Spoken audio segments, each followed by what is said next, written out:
Nyenicubahiro umukuru w'igihugu c'u Burundi ahejeje kwakira intumwa ya Papa mu Burundi ariwe yitwa Dieudonné Datono, aho yaraje amushikiriza ubutumwa burungitswe na nyen'ubweranda Papa Francisco.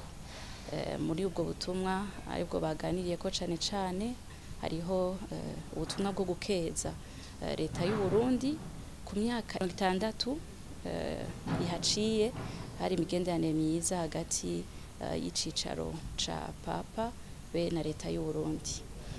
Umukuru w'igihugu yagarutse kandi ku bikorwa Ecclesia Katolika ikora abashimira ku ntererano bagira mu guhimiriza ugwaruka ku bikorwa vy'iterambere.